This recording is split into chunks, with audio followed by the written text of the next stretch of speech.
When a young man with a unique look flunked out of school, his life quickly took a turn for the worst. Left with nothing to do but mess around on the computer and get high, he started looking into some pretty extremist material online. Radicalizing himself online of his own volition, he decided that he wouldn't be able to live with himself if he didn't carry out some sort of attack on his own.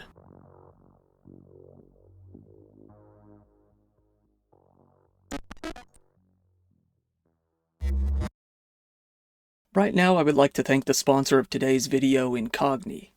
This is because lately I've been trying to find someone who can remove all of my data from these marketing databases that I've never consented to be on. It's very hard to find a solid, definitive list of all of these different companies that take your data and spread them all over the internet. Not only that, but there have been numerous data breaches from different platforms over the years that have only been adding to the problem, little by little. Requesting to be removed off of all of these could take you years to do manually. That's where Incogni comes in. You can just make an account on Incogni and they will send a data protection law compliance request to all of these different companies and demand that they remove all of your data from these different companies' databases. They will even handle any disputes that come back from them. The US in particular has a big data privacy problem. People search sites. These websites create detailed personal profiles of you and publish them online for anyone to see. This can expose you and your loved ones to anything from scams to identity theft to even online harassment and stalking. These people have even taken out massive loans under these people's names, putting them deep into debt and ruining their credit without them even knowing it. Cybercriminals from an underground platform called SSNDOB were even stealing social security numbers and other personal info from large data brokers like Dun & Bradstreet in order to steal identities. It really is crazy what they can get their hands on. Incogni is easy. Just make an account, give them the right to work on your behalf, and let them get to work. Take back your personal data with Incogni. Just use my code DIRETRIP at incogni.com/diretrip and get 60% off an annual plan. Incogni is available risk-free for 30 days, so there's no harm in trying it out. And now, back to the video. Very often on this channel we have killers who go on to inspire other killers, and then those killers go on to inspire even more. You end up with a whole chain of criminals who look up to each other in one way or another. Oftentimes they don't even share the same views, only admiring each other simply because they were capable of killing. The man in today's case is very often listed as one of those inspirations for a lot of different killers out there. Dylan Stormroof was born on April 3rd, 1994 in South Carolina. His father was a man named Franklin Bennett Roof, a carpenter and construction worker, and his mother was a bartender named Amelia Cowles. The two had previously had one daughter together before breaking up. Both of Dylan's parents were actually divorced, but they had reconciled and tried to make things work just long enough to have him. Shortly after, though, they separated once again. When Dylan was about 5 years old, his father Franklin, who went by Ben, remarried to a woman named Paige Mann. The two had another daughter together, giving Dylan a younger half-sister named Morgan. This new family mostly lived in South Carolina, but the two did very briefly move to the Florida Keys for a while. This didn't last very long, as Ben and Paige would come to divorce soon after. Very different reasons were given for this divorce, with Paige saying that Ben had been abusing her, and Ben saying that he had hired a private investigator and found that Paige was cheating on him. After the divorce, they all decided to move back to South Carolina. From that point onward, Dylan would mostly go back and forth from living at his dad's house and living at Paige's house with his little sister, where it appears that he spent the majority of his time. In the divorce affidavit, Dylan's behavior at the time was described. It was written that he was exhibiting signs of obsessive-compulsive behavior, with it being said that he needed to cut his hair in very specific ways and that he had a fairly debilitating fear of germs. It seems that he had started smoking weed in middle school, either for fun or to help him calm his nerves. Throughout the past 9 years at this point, Dylan had attended several different schools throughout 2 counties in South Carolina. Dylan attended several schools that were, by all accounts, fairly diverse. In a photo taken in one of his classes at school, he's seen standing and smiling among mainly students of other races. He was said to have been fairly quiet, but it was noted that he got along with virtually everyone who spoke to him. Some of the people who he went to school with noted that some of his best friends during his schooling were black. Dylan himself later wrote, "I was not raised in a racist home or environment. Living in the South, almost every white person has a small amount of racial awareness, simply because of the numbers of black people in this part of the country. But it is a superficial awareness. Growing up, in school, the white and black kids would make racial jokes towards each other, but all they were jokes. Me and white friends would sometimes watch things that would make us think that the blacks were the real racists, and other elementary thoughts like this, but there was no real understanding behind it." Things would really begin to go downhill for Dylan when it came to the end of his first year of high school. He came to fail his first year at White Knoll High School in Lexington and was forced to repeat the 9th grade. He did give school one more shot the next year, but dropped out by 2010. Afterwards, he spent all of his time at home alternating between popping pills, smoking weed, and playing video games. By the time Dylan was 19 years old, his uncle was pretty concerned about how badly he was withdrawing socially. He said he still didn't have a job, a driver's license, or anything like that, and he just stayed in his room a lot of the time. Dylan's uncle tried to mentor him for a time, but he wasn't really having it. Paige, his ex-stepmother, said that Dylan eventually cut off contact with her as well. When his older sister was planning on getting married and invited Dylan to the ceremony, he flat out ignored the invitation. By 2012, Dylan had gotten pretty deep into some online discourse. It has been said that this was when he really started to radicalize himself online. He later said that he couldn't share what he was finding with his friends or his family because he knew that they would disagree with his points. He had been looking at all sorts of radical websites such as the Daily Stormer. Posting under the name Aryan Blood 1488, he went on to comment on a large variety of different posts on the website. Being that iteration of the Daily Stormer that Dylan used has since been shut down, the vast majority of these posts and comments have been lost to time.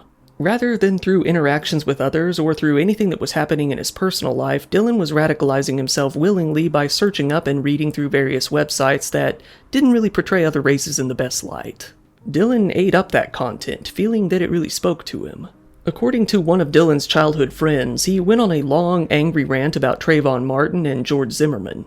This was a highly publicized, highly debated case in which Zimmerman shot Martin. It was, and still is, highly debated as to whether or not the attack was made in self-defense. Zimmerman was eventually found not guilty. Going into that case in any sort of depth would require a whole video on its own. The main takeaway was that Dylan was very invested in the case and later admitted that it was a turning point for him in his hatred. Dylan later wrote of this awakening, saying, "I read the Wikipedia article and right away I was unable to understand what the big deal was. It was obvious that Zimmerman was in the right. But more importantly, this prompted me to type in the words black on white crime into Google, and I have never been the same since that day. The first website I came to was the Council of Conservative Citizens. There were pages upon pages of these brutal black on white murders. I was in disbelief. At this moment, I realized that something was very wrong. How could the news be blowing up the Trayvon Martin case while hundreds of these black-on-white murders got ignored?" Dylan began to tell his friends and neighbors that he wanted to kill people, specifically saying that he wanted to attack the College of Charleston, but he was seen as just blowing off steam and was never taken seriously. His former roommate later said that Dylan had been talking about plotting some sort of violent attack for months. This roommate said he wanted to start a civil war. He said he was going to do something like that and then kill himself. It was around this time that Dylan began to get into some trouble with the law. On February 28, 2015, the police were called by the security staff at a mall called Columbiana Center in Columbia. They said that Dylan had been prowling around in an all-black outfit and asking the employees some unsettling questions that implied he might be plotting something. The police came out to question him and asked him for his permission to search him. Dylan, feeling that he had nothing to hide, told them to go ahead. When the police patted him down, they found out that he had several strips of a prescription medication called Suboxone on his person. This is a medication used to treat opioid use disorder. While it is sometimes sold illegally, it's usually for its intended purpose and rarely for recreation as Dylan was using it. Given that he didn't have a prescription, Dylan was simply given a misdemeanor charge of drug possession and banned from the mall for a year. Dylan's arrest was actually first written down as a felony, but that was a simple clerical error that was fixed shortly after. If it had remained as a felony, Dylan wouldn't have been able to buy a gun from that point onwards. However, given that this was only an error and that the crime actually was a misdemeanor, there was nothing to hold him back. Less than a month later, on March 13, 2015, the police once again confronted Dylan after he was found to be loitering around in his parked car near a park in downtown Columbia. An off-duty officer who had previously questioned him in the previous incident recognized him and called another on-duty officer out to question him. That officer searched his car and found 6 unloaded magazines and a forearm grip for an AR-15, but no actual rifle. When the cop asked him what the story was there, Dylan honestly responded that he had wanted to buy an AR-15 pretty badly but didn't have the money to get one. Given that owning a grip and unloaded magazines while being parked at a park wasn't a crime, Dylan was let go. Roughly a month after that, on April 26, 2015, Dylan was arrested once again when he decided to return to the Columbiana Center Mall long before his ban was to be lifted. He was arrested on a charge of trespassing this time, and his ban in the mall was extended for 3 more years. Dylan had finally gotten some money as a birthday gift around the time of that arrest. He gave things about 2 good months to cool down before he set out to use it. On July 10th, 2015, Dylan made his way out to a local gun shop and purchased a handgun. The sale was pretty uneventful, as Dylan had nothing more than a couple of nonviolent misdemeanor charges under his belt. Dylan began to proudly display his hatred online in a few roundabout sort of ways. On his Facebook page, he began to use a profile picture in which he decorated his jacket with 2 flags. One of these was Rhodesia, basically Zimbabwe when it was under white rule, and the flag of the apartheid era of South Africa. More photos show Dylan posing with Confederate flags in various ways, including a Confederate flag license plate on his car. Dylan, down on his luck, moved in with a friend from middle school and lived in his house along with him, his mom, his 2 brothers, and his girlfriend. It was said that he spent most of the time in this house lying around and getting drunk or high. Dylan was spending his time in one way that nobody realized, though. He had bought himself a domain name and started building a website. Calling his page The Last Rhodesian, he tried to mask his identity when making the website, but didn't really do it thoroughly enough. The website consisted of 2 tabs, one for photos and one for text.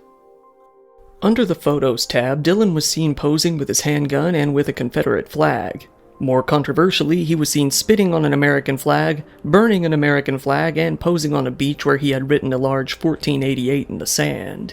14 is short for what is called the 14 words, which are, "We must secure the existence of our people and a future for our white children." 88 is code for Heil Hitler, with H being the 8th letter in the alphabet. Both are usually used together when it comes to white supremacist tattoos and graffiti. Dylan also posted some more average photos of himself in his room, but then moved towards sharing photos of himself at tours of slavery museums in North and South Carolina, one of which was Sullivan's Island. He also attended a few different plantations, as well as the graves for Confederate soldiers and for slaves. Given that Dylan attended all of these places alone, it's believed that he took those photos by placing his phone down and starting a timer. Under the text tab of his website, Dylan shared what was basically a manifesto. It's nothing but a fairly long wall of plain text on a white page. He split this nearly 2,500-word writing into several sections, those being Blacks, Jews, Hispanics, East Asians, Patriotism, and an explanation. In the section entitled Blacks, Dylan wrote that he felt black people were, quote, "the group that is the biggest problem for Americans." He also said, "They have lower IQs, lower impulse control, and higher testosterone levels in generals. These 3 things alone are a recipe for violent behavior." When it came to Jews, Dylan didn't seem quite as passionate with his hatred, writing, "Unlike many white nationalists, I am of the opinion that the majority of American and European Jews are white. In my opinion, the issues with Jews is not their blood, but their identity. I think if we could somehow destroy the Jewish identity, then they wouldn't cause much of a problem." When it came to Hispanics, Dylan wasn't quite as accepting, but he also didn't seem to hate them nearly as much as black people. Of them, he wrote, "Hispanics are obviously a huge problem for Americans, but there are good Hispanics and bad Hispanics. I remember while watching Hispanic television stations, the shows and even commercials were more white than our own. They have respect for white beauty, and a good portion of Hispanics are white, but they are still our enemies." When it came to East Asians, Dylan actually had nothing but good things to say about them. Rather, things that he felt were good things in his mind at least. He wrote, "I have great respect for the East Asian races. Even if we were to go extinct, they could carry something on. They are by nature very racist and would be great allies of the white race. I am not opposed at all to allies with the Northeast Asian races." In the section called Patriotism, Dylan explained his hatred for the American flag and America in general, stating, "I hate the sight of the American flag. Modern American patriotism is an absolute joke. People pretending like they have something to be proud of while white people are being murdered daily in the streets." And finally, under the explanation section, he stated his reasons for wanting to commit an attack and vaguely outlined how he wanted it to take place. He wrote, "To take a saying from a film, I see all this stuff going on and I don't see anyone doing anything about it, and it pisses me off. To take a saying from my favorite film, even if my life is worth less than a speck of dirt, I want to use it for the good of society. I have no choice. I am not in the position to, alone, go into the ghetto and fight. I chose Charleston because it is most historic city in my state, and at one time had the highest ratio of blacks to whites in the country. We have no skinheads, no real KKK, no one doing anything but talking on the internet. Well, someone has to have the bravery to take it to the real world, and I guess that has to be me. Dylan began to practice shooting his gun in what appeared to be a backyard, filming himself doing so. It's likely that he wanted to leave some film behind that would make him appear cool, something that would be passed around after he did what he wanted to do. However, Dylan's friends began to grow concerned when he began to state in a much more clear manner that he wanted to kill people. They took his gun and gave it to one of their girlfriends, who hid it in her trailer. However, this girlfriend refused to carry it when she pointed out that one of the boys was on probation. This led to Dylan's friends simply giving his gun back to him. According to various server logs, the last time Dylan edited his website was at exactly 4:44 p.m. on June 17, 2015. He chose to end his writing with an apology, saying, "Unfortunately, at the time of writing, I am in a great hurry and some of my best thoughts, actually many of them, have to be left out and lost forever. But I believe enough great white minds are out there already. Please forgive my typos, I didn't have time to check it."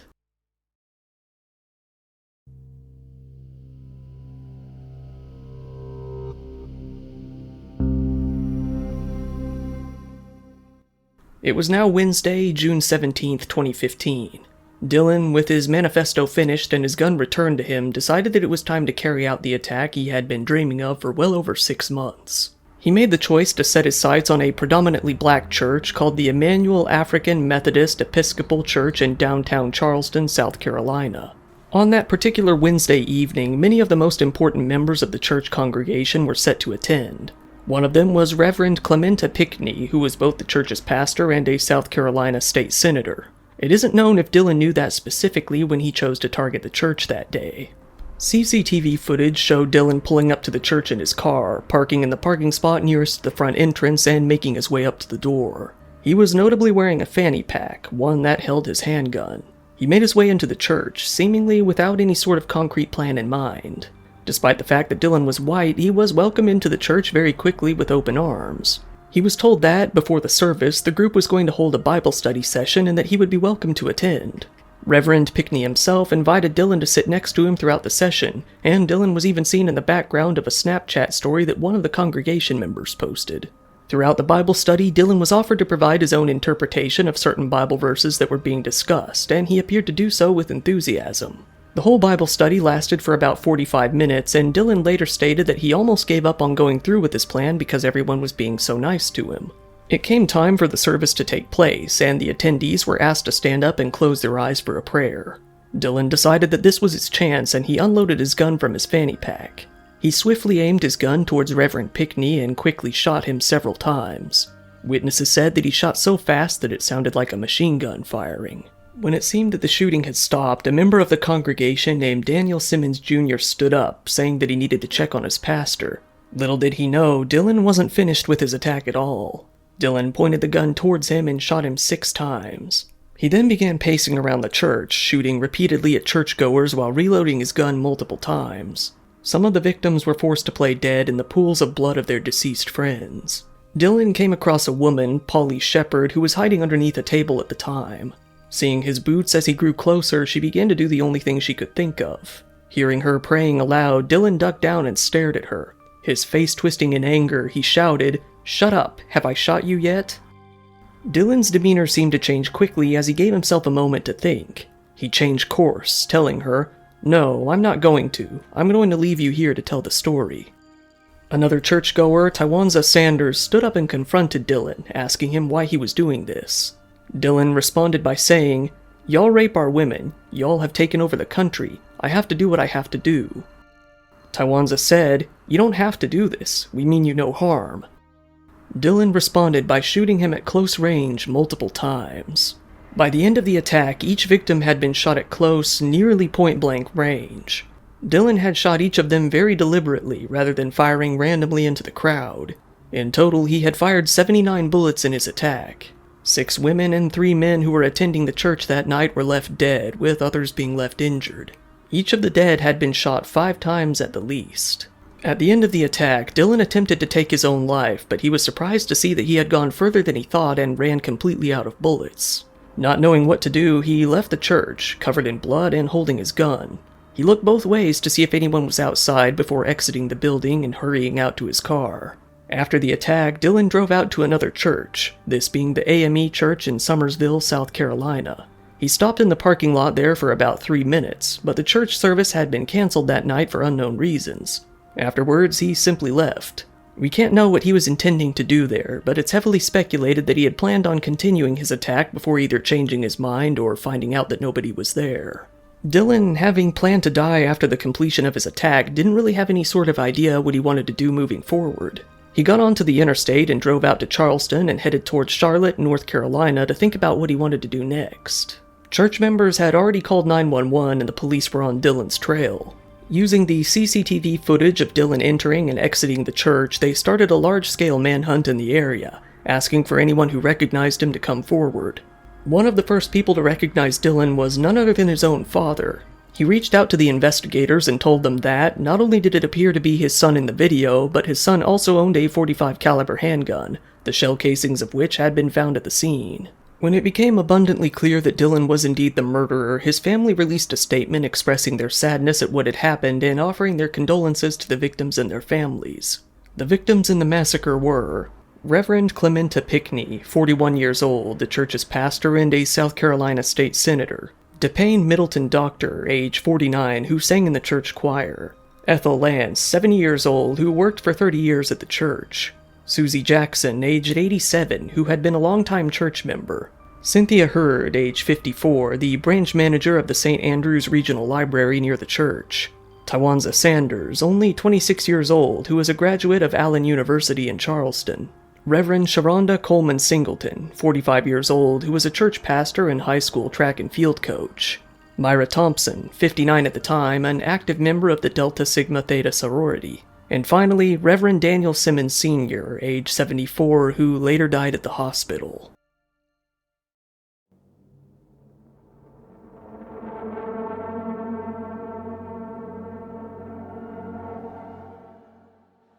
One of Dylan's friends who hid his gun from him spoke to the media after the attack. He said, "I don't think the church was his primary target because he told us he was going for the school, but I think he couldn't get into the school because of the security, so I think he just settled for the church." A black friend of Dylan's from school said that he never saw him displaying racist traits in any way, but he did say that just a week before the shooting, Dylan did tell him that he wanted to commit a shooting at a college. Given the nature of the attack, it was immediately classified as a hate crime by the police. The FBI was quickly called in to assist with both the investigation and with finding Dylan, wherever he may be. It didn't really take all too long for the police to track him down, and the way in which they found him was pure coincidence. The morning after the attack took place, the police got a tip from a driver that he was on the interstate at the time. She had noticed a black Hyundai Elantra with a decorative Confederate flag license plate, the same car that Dylan had said to have been driving. When driving closer to the car, she noticed Dylan's signature bowl-cut haircut and realized that this had to be him. She didn't call the police, but instead called her boss, who informed the police shortly after. She followed his car for about 35 more miles until she saw the police zoning in to arrest him. At around 10:44 a.m., the police were on the highway, gaining speed and closing in on Dylan's car. They flashed their lights to him, and surprisingly, he pulled over on the side of the road without much of a fight. The police approached him in his car, some of them with their guns drawn. When looking inside the car, they saw his .45 caliber handgun in plain sight, the same type of gun said to have been used in the attack. Dylan admitted that he had been the one to carry out the attack, with the officers saying that he seemed very comfortable with what he had done. Dylan said that he had been planning the attack for a while now, saying that he researched the Emmanuel AME Church and targeted it specifically because it was a black church of historical significance. Dylan was arrested and interrogated by several FBI agents. He said that he had actually been on his way to Nashville, Tennessee at the time that he was arrested. When they asked him why Nashville, he responded, "I've been there before." It was clear that Dylan didn't have any specific plan in his mind as to what his next steps would be. He expressed that he was actually surprised he even made it this far, saying that he felt he would likely be arrested on the road in Charleston soon after leaving the church. He said that he didn't want to seem like he wasn't guilty, but he didn't want to explain what he did. Still though, he did admit to the attack. Dylan seemed a bit surprised when the FBI informed him that 9 people had died in the attack. He had felt that the number of the dead would actually be lower and even stated that he felt bad after hearing the higher figure. He was asked if he had wanted to start a race war, but he said that he felt that was delusional. Do you think, like, what you did last night, do you think that helps to maybe, are you trying to start a revolution to where other people say, hey, it's time to stand up, and if everybody does this? You know what, you understand what I'm saying? I'm not delusional. I don't think, that something like what I did could start like a race war or anything like that, but I mean, would you like that? I mean, would that help? Well, a race war would be pretty terrible, Yeah. People dying all the time. Yeah, it would. But, I'd rather just,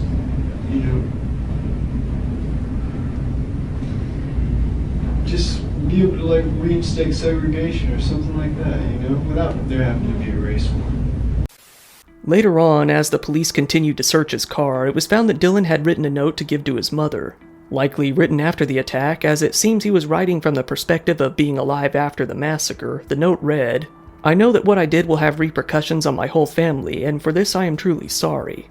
At this moment I miss you very much, and as childish as it sounds, I wish I was in your arms." The police and FBI continued to analyze Dylan's phone and his computer. In doing so, it was found that he had been in contact with people who they only described as other white supremacists, without naming names. Of their own admission, it appeared that those people didn't seem to have known about or encouraged Dylan's attack.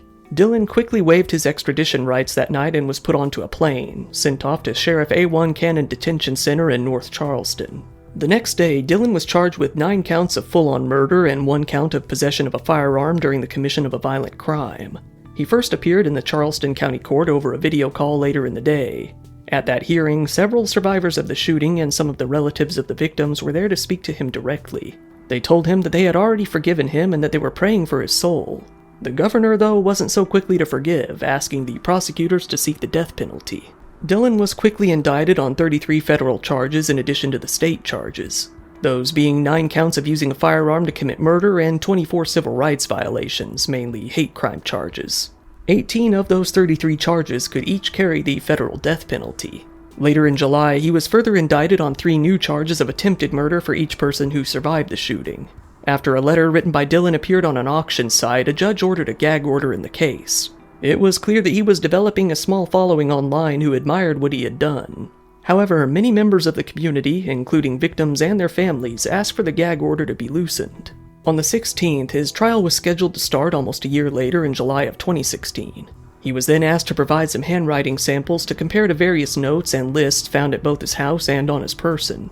Then, at the end of the month, he finally decided to plead not guilty to the federal charges against him, mainly at the suggestion of his lawyer. Dylan had actually wanted to get it over with and plead guilty, but his lawyer told him to wait and see if the death penalty was on the table first. On September 3rd, it was confirmed that the district attorney would indeed be seeking the death penalty, saying that it was because more than 2 people had been killed in the attack and many more were put in danger. Dylan decided that, even if that were the case, he wanted to plead guilty in hopes that it might get him out of the death penalty.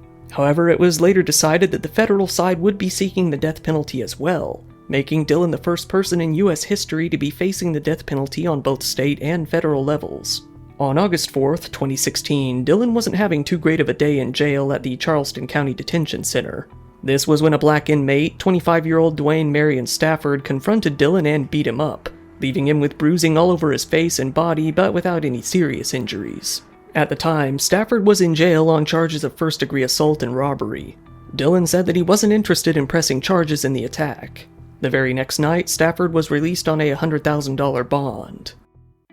Dylan's federal trial was all scheduled to start in either November or early December and last for about 2 months total. Before that were to even happen, though, the district judge ordered Dylan to undergo a competency evaluation. It was delayed several times until about the end of November, when Dylan was finally found competent to stand trial. Dylan was very angry with his defense team for wanting to portray him as mentally ill in order to get a more lenient sentence. He described them as, quote, "the sneakiest group of people I have ever met." He said that he opposed the practice of psychology at all, calling it a Jewish invention that does nothing but invent diseases and tell people that they have problems when they don't.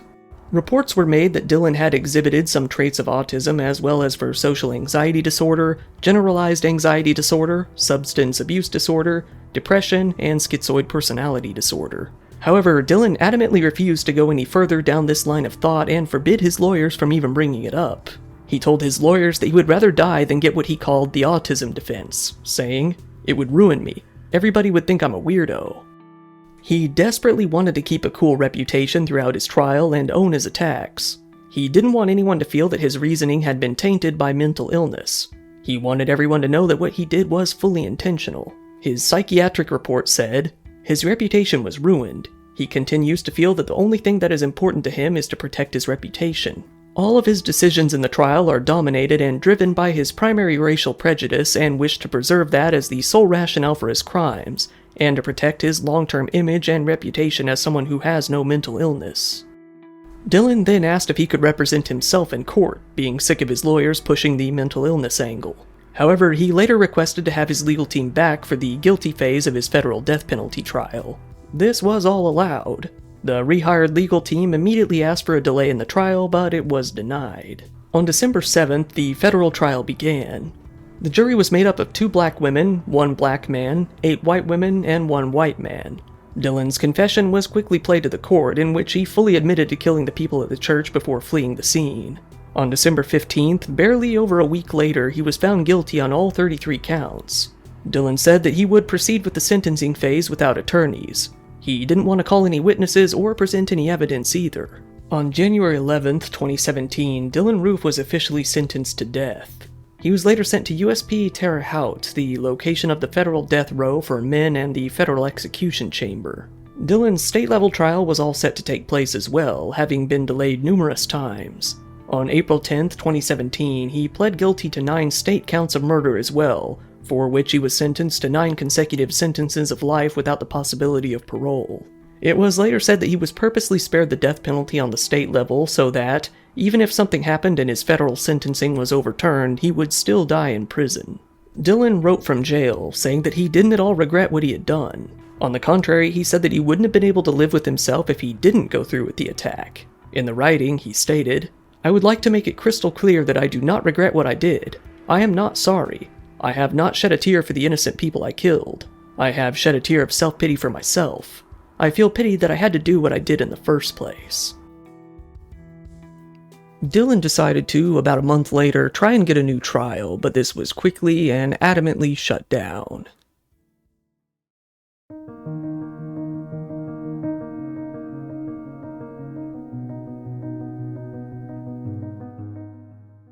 One of the websites that Dillon had cited as an inspiration in his online manifesto, the Council of Conservative Citizens, took their website down after a lot of public backlash in relation to Dillon's case.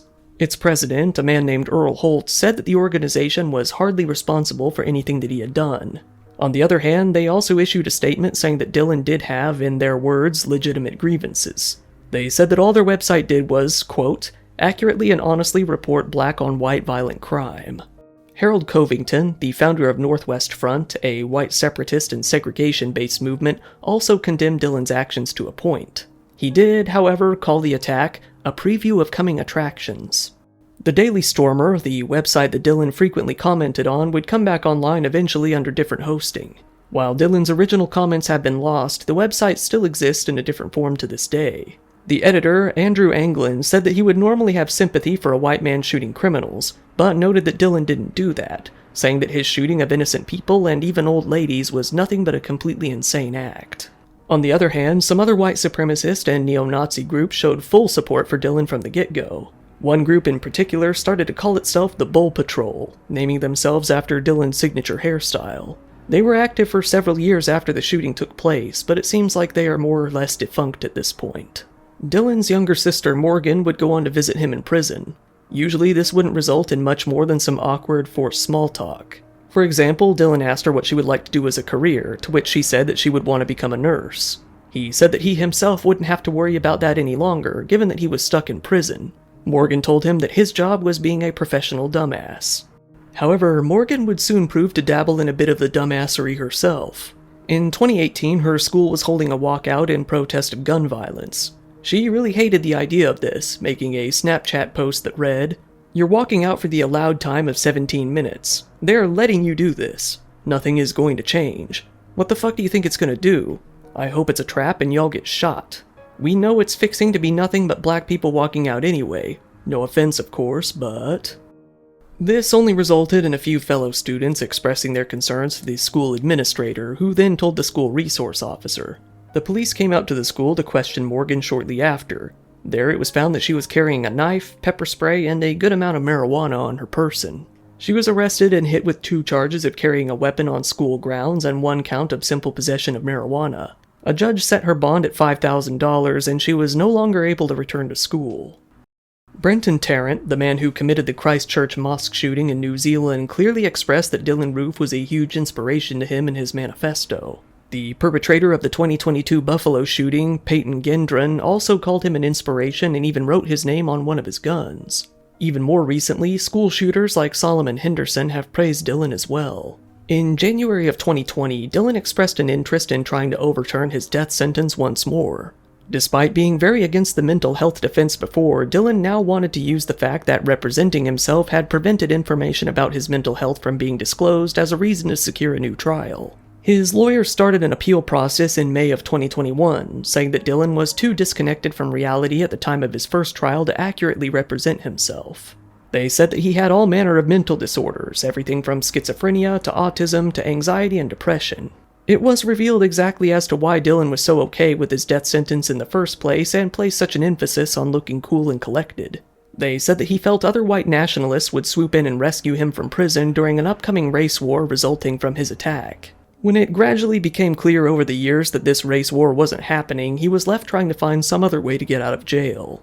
In August, though, a panel of judges quickly and unanimously rejected Dylann's appeal. They said, "No cold record or careful parsing of statutes and precedents can capture the full horror of what Roof did. His crimes qualify him for the harshest penalty that a just society can impose."